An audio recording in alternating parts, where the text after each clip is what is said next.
said without faith, you cannot please God. And without faith, you can't please Papa. I and God speaks the same language now. If God says it, I believe it, that settles it. Everybody said that. If God says it, I believe it, that settles it. That's how Papa broke loose. And I said, oh my God, I've been very stupid. I've been seeing this thing in his office. I didn't know. I went and got his own picture where he deals with stadium. I put in my office. You know, when you came later, you heard that I'm now in the stadium. This is how I move from that place.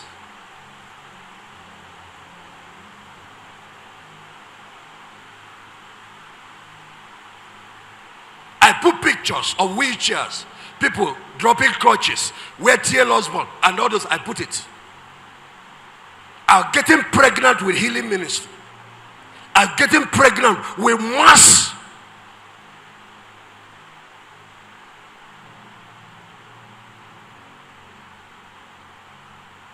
He said, come out and look at the stars. If you're able to number them, he said to him, so shall your seed be. And look at the next verse. And he believed in the Lord, and he counted it to him for right. What just turned this doubter to a believer? What just changed the man that had been struggling for 25 years to now believe? The power of pictures, the power of imagination.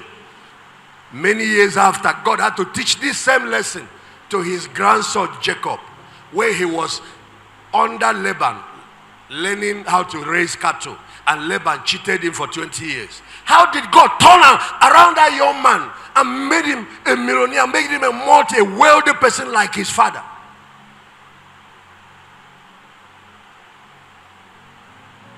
He showed him how to use this. This is what you are going to do. You are barren. Find pictures of women that have children. They are all in the internet. Print it, paste. Paste in your mirror. Women, you like to make up. When you stand there, you'll be looking at the babies. Paste behind your toilet door. When you sit down there, you're looking at babies. Paste pictures of people. Even dedicating twins.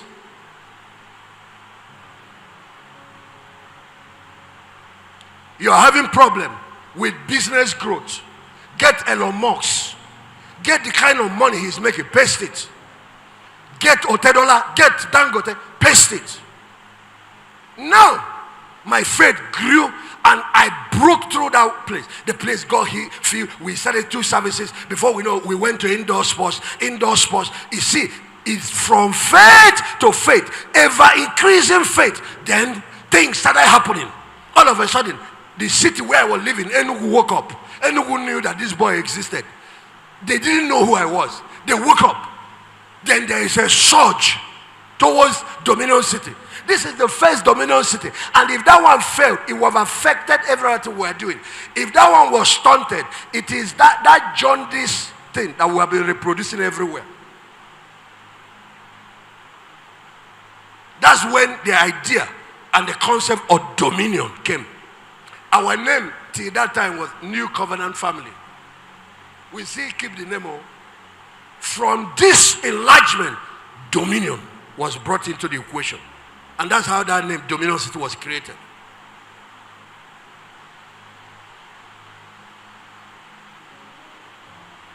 But now, I'm having problem with finance. I'm getting results here. We're winning a lot of souls, touching a lot of lives. We're having problem with finance. And the Lord said, it's the same faith you use for this that you use for finance. Okay, Genesis 15. See how he taught the man how to get properties, landed properties, and how to get money. The same Abraham. Now, chapter 13. And the Lord spoke to Abraham after Lot had departed from him. Apostle, you know that in chapter 12, that God told him, I will bless you, I will make you rich, I will make your name great. So he has the word of God. He has the word of God. He has it. But there's still a challenge in his mind. So now look at chapter 13 verse 14. And the Lord said to Abraham, after Lot departed from him, lift now thy eyes, look from the place where you are, northward, southward, eastward, westward. Verse 15. For all the land that you see, to you I will give it, and to your seed forever. Believing God for property. A lot of people, that's where you have problem. How can you be pastoring 3 years, you have not bought one land? How can you, if you don't buy land and build church, when are you ever going to be a landlord? If you can't use your faith for the kingdom, you would die living a small life. And it's not God.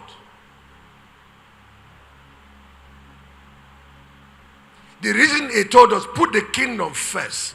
That is where you learn to stretch your faith. And once you stretch it, it carries your own personal word along. He said, and every other thing will be what? Added. That's what the Lord taught me about finance. Use the kingdom to stretch what new level you want to operate in. It is that same faith you used to believe for that, give at that level, that now moves your own life to the same level. So God went back to his imagination, to his mind, and said, go look at these properties. For example, living in a particular city, I was trying to believe God for one plot. And I was believing that the governor of the city will find a way to give it to us. First of all, commissioner. And when you put your faith in man, you're looking for trouble. The Bible says, cursed is he that puts his faith in man. God will use human beings, but don't make human beings your source. Make God your source. Then allow him to use whosoever he wants. To think he must be your uncle because he's rich, you are making a big mistake. That's why you get yourself hurt and wounded and disappointed. Make God, whosoever you put as your source is your God. Make God your source. Don't make your job your source. Don't make what they pay you at the end of the month your source. You will never walk in what I'm talking about, this level of faith. Receive that salary, put it. That's one of the channel. Your job is a channel of blessing. People are channels. You have to have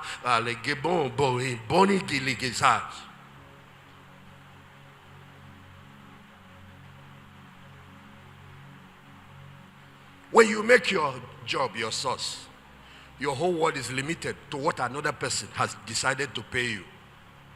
So if you have decided that what your worth is 90,000, your whole world is locked. And it will not just be in cash, it will also lock within your mind. Every month, you can't think of anything beyond what 90 can do. If the day they decide that it's 200, that's where, no. Do your job.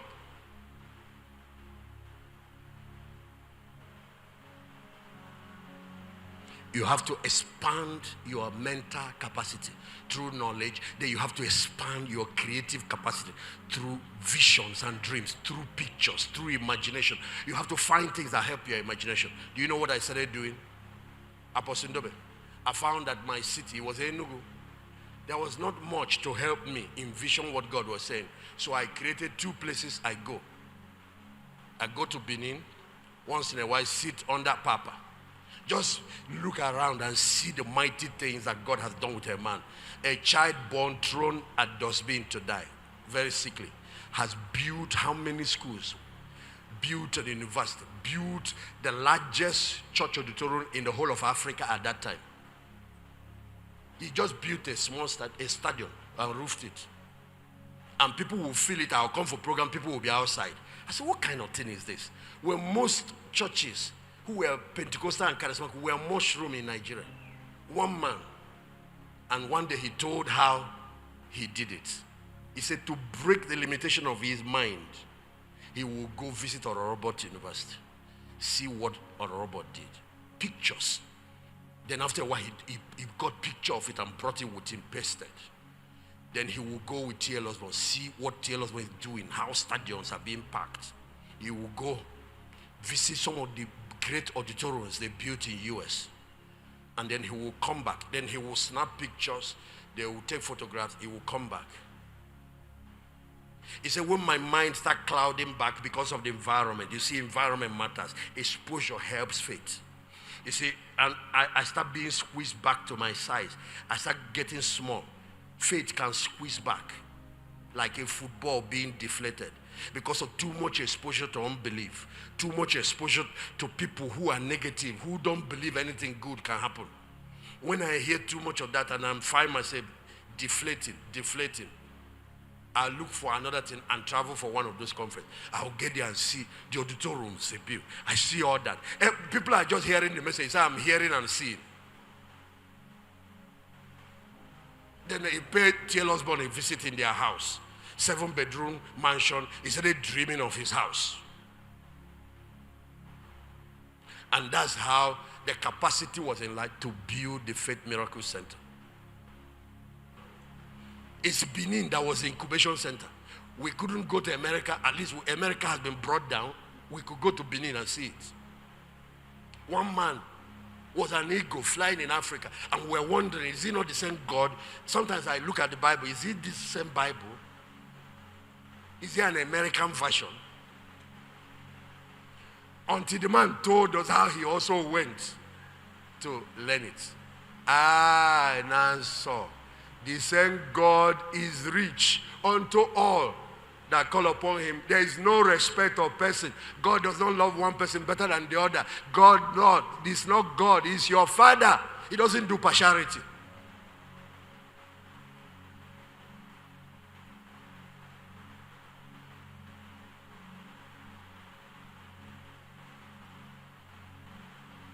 So the second place I used to come was Lagos.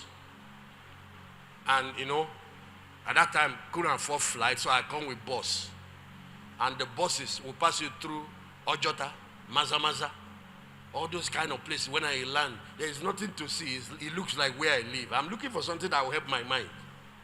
So they told me, no, this is not the real Lagos, so go to VI. So I will drive to VI. I will land in Eko. I'll do like we want to book for program. I noticed initially, sometimes when I try, what I was wearing, the way I dressed, they won't believe. They will tell us to get out of here. So I started adjusting, at least the packaging. Just wear some things like this. Then I'll do like, yes, we're going to be doing a program. Because instead they just show us, they won't.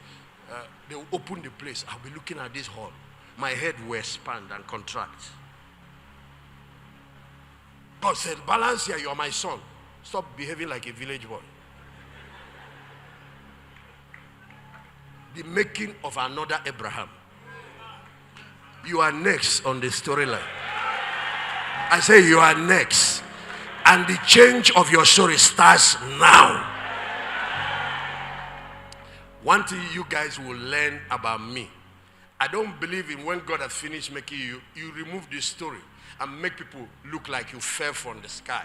You never had problem. I don't believe in that, because what you're doing is you are removing the ladder. Somebody that is down there that is starting is not able to find his way. They will stay there and be looking at you. They don't know. They think they are so special.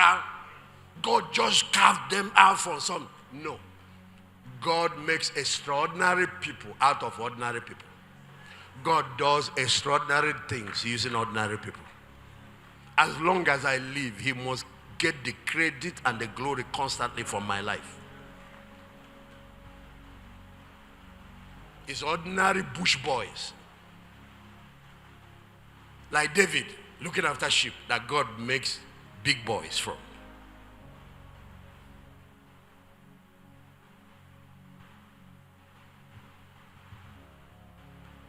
go to VI. There's one man that had the largest church in Lagos. Faith is faith.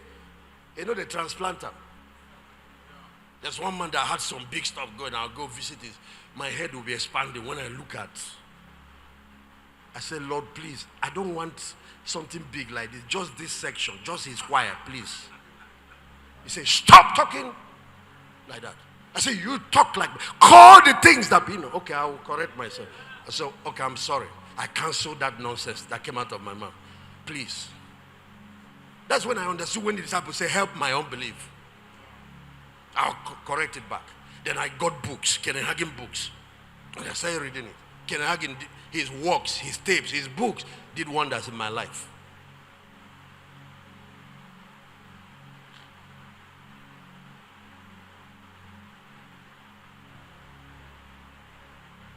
God said to Abraham, he said, as far as your eyes can see, I'll give you. That means your vision, your picture, your dream is what sets the limits.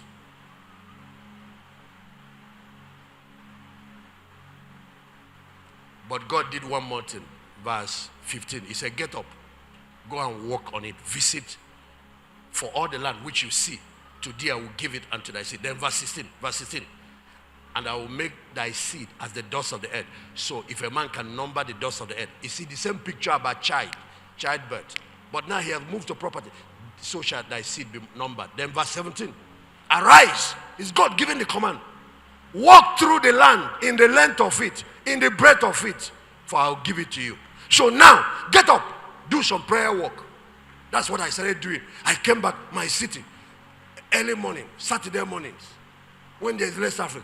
I will drive round and I'm declaring